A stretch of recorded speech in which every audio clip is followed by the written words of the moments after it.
राजा भोज और गंगू तेली। राजा भोज एक न्यायप्रिय राजा थे। वह अपनी प्रजा को पुत्र जैसा स्नेह करते थे। उनके दरबार में अनेक विद्वान लोग रहते थे। राजा चापलूस और चाटुकार लोगों से हमेशा दूर रहते थे। राजा भोज को उनकी प्रजा देवता के समान पूजती थी और उनकी जय जयकार करती थी। राजा अपनी प्रजा के दुख तकलीफ का पता लगाने के लिए रात्रि में भेष बदलकर उनके घरों के आसपास घूमते थे, जिससे वह अपनी प्रजा के दुख सुख का सही से पता लगा लेते थे। ऐसे ही एक दिन रात्रि के समय राजा भोज एक गरीब ब्राह्मण की झोपड़ी के पास से गुजर रहे थे। तभी उनकी नज़र एक गरीब ब्राह्मण और ब्राह्मणी पे पड़ी। ब्राह्मण की झोपड़ी में एक छोटा सा दीपक जल रहा था। वह ब्राह्मण अपनी पत्नी से कह रहा था कि अब मैं बहुत बूढ़ा और कमज़ोर हो गया हूँ। मेरे शरीर में अब इतनी शक्ति भी नहीं है कि मैं अपने यजमानों के घर पहुंचकर पूजा पाठ कर सकूं, जिससे हमारा गुजारा हो सके, और हमारा कोई पुत्र भी नहीं है जो हमें कम से कम 2 समय का भोजन करा सके। अब तो मेरे पास केवल एक ही रास्ता है कि मैं राजा भोज के दरबार में जाऊं। गरीब ब्राह्मणी ने कहा, ठीक है स्वामी, कहते हैं राजा भोज बड़े दयालु हैं, वे हमारी मदद जरूर करेंगे। दूसरे दिन सुबह होते ही वह ब्राह्मण राजा भोज के दरबार में पहुंच गया। राजा का अभिवादन करते हुए ब्राह्मण कहने लगा, महाराज, मैं 80 साल का बूढ़ा और कमज़ोर व्यक्ति हूँ। ऐसी दशा में मैं खुद कमा नहीं सकता। कहते हैं कि बुढ़ापे का सहारा पुत्र होता है, पर मेरा दुर्भाग्य है कि मेरा कोई पुत्र नहीं। अब ऐसी स्थिति में राजन मुझे 2 जून की रोटी भी मिलना मुश्किल है।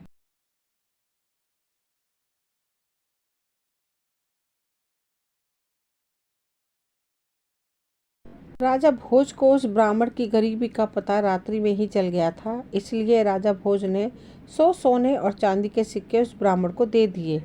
ब्राह्मण के पास अब इतना धन आ चुका था कि वह सुखपूर्वक अपना जीवन व्यतीत कर सके।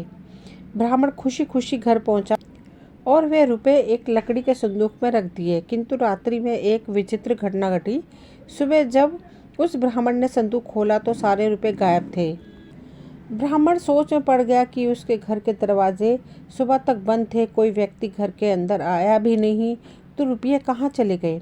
वह ब्राह्मण व्याकुल होकर सुबह दूसरी बार राजा भोज के दरबार में पहुंच गया और रात का सारा हाल बताया। राजा ने उससे दूसरी बार भी 100 सोने चांदी के सिक्के दिए। ब्राह्मण बहुत खुश हुआ।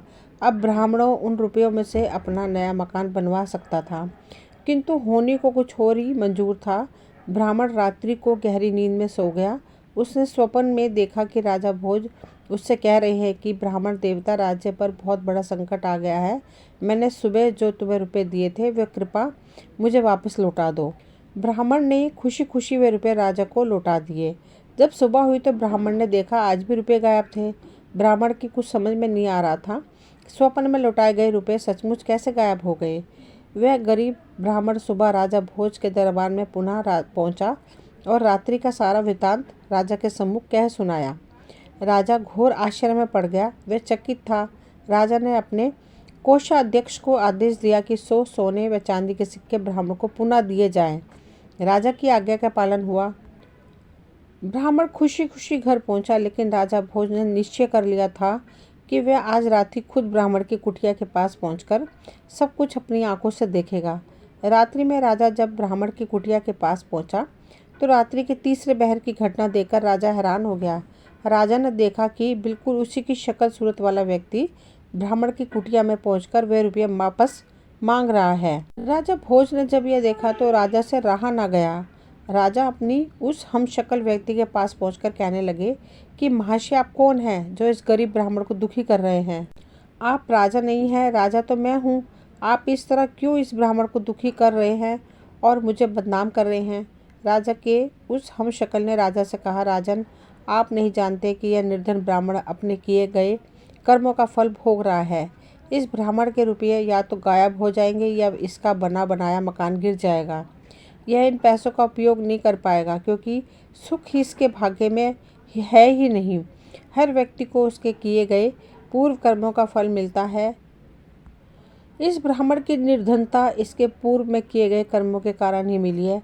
राजा भोज ने कहा, इसमें कोई संशय नहीं है महाराज, लेकिन मैं आपसे विनती करता हूँ कि इसे कोई दंड न दें। इसकी करने का दंड मैं भुगतने के लिए तैयार हूँ। राजा ने बहुत अनुरोध किया। तब राजा का वह हमशक्ल कहने लगा, राजा, होनी का दंड तो सबको मिलता है। मनुष्य कर्म और भाग्य का गुलाम है। तुम्हें भी अपने पूर्व में किए गए कर्मों का फल भोगना पड़ेगा। इससे कोई बच नहीं सकता है। इस दुनिया में सबको प्रकृति से लड़ना पड़ता है। यह प्रकृति ही सबको अच्छा और बुरा अवसर प्रदान करती है। कर्मों का खेल बड़ा विचित्र है। यह कहकर वह राजा का हमशक्ल गायब हो गया।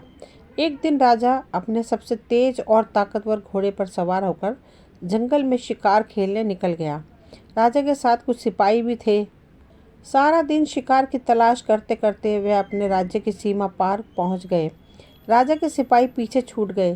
तभी उस घोड़े ने एक ऊंची पहाड़ी से छलांग लगा दी। राजा भोज को जब होश आया तो उन्होंने देखा कि वह पड़ोसी राज्य के सिपाहियों के कब्जे में हैं। सिपाहियों ने पूछा कि तुम कौन हो, यहाँ कैसे आए? राजा की जुबान बंद हो गई थी। राजा ने कोई उत्तर नहीं दिया। इस पर सिपाहियों ने राजा को हमलावर शत्रु समझकर मारा पीटा और घायल करके नगर के बाहर सुनसान जगह पर फेंक दिया। तभी उसी राज्य का रहने वाला गंगू तेली उधर से गुजर रहा था। उसकी नज़र राजा पे पड़ी। वह घायल राजा को उठाकर अपने घर ले गया, क्योंकि राजा के भाग्य की विडंबना ने ही राजा को गंगू तेली के घर पहुंचा दिया था। गंगू तेली ने राजा की मरहम पट्टी करके राजा को स्वस्थ कर दिया। राजा को जब होश आया तो राजा ने अपने जीवन दाता को देखा, लेकिन राजा तो बेजुबान हो चुका था। गंगू तेली राजा को देखते ही समझ गया कि यह कोई कुलीन व्यक्ति है जो भाग्य का मारा है, इसलिए इसे शत्रु समझकर पीटा गया है। कुछ दिन बाद ही राजा भोज पूर्ण रूप से स्वस्थ हो गए, लेकिन राजा भोज ये जानते थे कि सत्यता जानने पर इस राज्य का राजा उन्हें शत्रु समझकर कैद में डाल देगा, इसलिए राजा भोज चुप रहे। गंगू तेली ने राजा को कोलू पेरने का काम दे दिया। राजा ने उसे सहर्ष स्वीकार कर लिया। गंगू तेली खुद भी राजा के साथ कोलू का बैल बनता था, किंतु हीरा तो कोयले के बीच भी चमकता है और चिंगारी घोर अंधेरे में भी चमकती हुई दिखाई देती है। गंगू तेली ने राजा की विशाल बाहें, चौड़ी छाती, चमकता हुआ मस्तक देखकर अनुमान लगाया कि यह तो उसका दास है, वह कोई साधारण व्यक्ति नहीं है। राजा भोज को अपने जीवनदाता का कर्ज चुकाना था, इसलिए पूर्ण स्वस्थ हो जाने पर भी राजा ने अपना भेद नहीं खोला। एक दिन राजा स्वभाववश कोई एक गीत गुनगुना रहे थे तो वहां तेल के लिए आए हुए ग्रामीणों ने राजा का गीत सुना। राजा की मधुर आवाज़ सबके मन को भा गई। फिर जब राजा कोई गीत गाता तो गंगू तेली के साथ सभी गीत का आनंद लेते। उसे देश का राजा भी संगीत का बहुत बड़ा प्रेमी था। उसकी राजकुमारी भी संगीत की शिक्षा ले रही थी। उस राज्य के राजा के दरबार में गायकी और नृत्य हुआ करते थे और गाने वालों को उचित इनाम भी दिया जाता था। उस राज्य के राजा के दरबार में संगीत का विशाल आयोजन था। सबसे अच्छे संगीतज्ञ को चुना जाना था। किसी तरह से गंगू तेली ने अपने दास राजा भोज को तैयार किया और नियत समय पर राजा भोज अपने स्वामी गंगू तेली के साथ उस दरबार में पहुंचे। राजा भोज साधारण वस्त्रों में थे, लेकिन उनके शरीर से एक ओज चमक रहा था। दरबार में चारों तरफ हर्ष उल्लास था। बड़े बड़े गायकों ने अपना गाना सुनाया, परंतु राजा की बेटी वसुंधरा अभी भी श्रेष्ठ गायक की तलाश में थी। अंत में कोने में बैठे हुए गंगू तेली ने राजा भोज की तरफ संगीत के लिए इशारा किया। राजा भोज खड़े होकर चारों तरफ हाथ जोड़कर अभिवादन करके मंच की तरफ चले गए। राजा भोज ने गंगू तेली के नौकर के रूप में अपना परिचय दिया। गाना शुरू किया। दरबार में बैठे हुए सभी लोग मंत्रमुग्ध हो गए। चारों तरफ से वाह वाह की आवाज़ें आने लगी। राजकुमारी चिल्लाते हुए कहने लगी, महान गायक, श्रेष्ठ गायक। पहली बार खुली सभा में राजकुमारी का इस तरह चिल्लाना राजा और दरबारियों को बड़ा अजीब लगा। राजकुमारी पर जैसे संगीत का जादू छा गया था।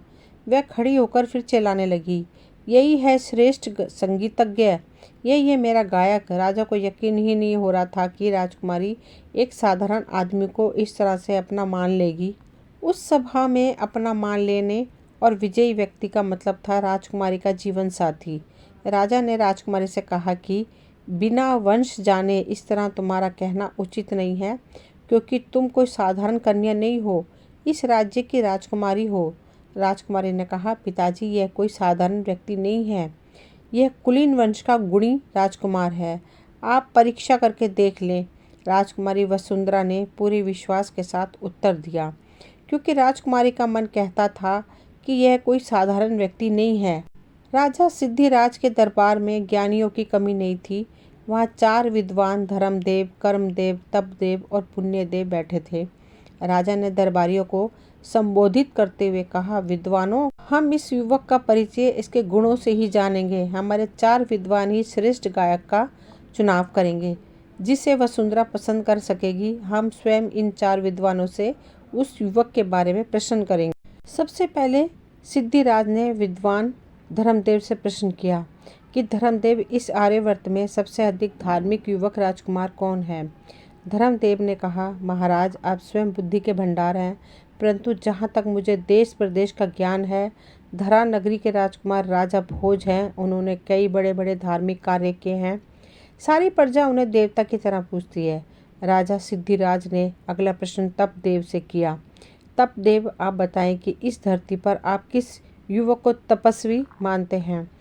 तपदेव ने कहा, महाराज, राजा भोज ही कई युद्धों में जीवन मृत्यु के बीच पहुंचकर विजय हुए हैं। ऐसे वीर को मृत्यु भी आसानी से नहीं छू सकती।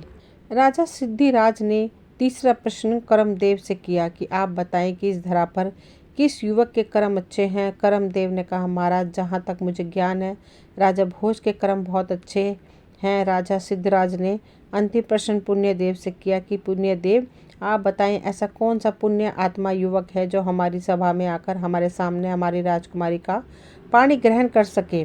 पुण्यदेव बोले, महाराज, ऐसे पुण्य आत्मा तो इस धरती पर राजा भोज ही हैं।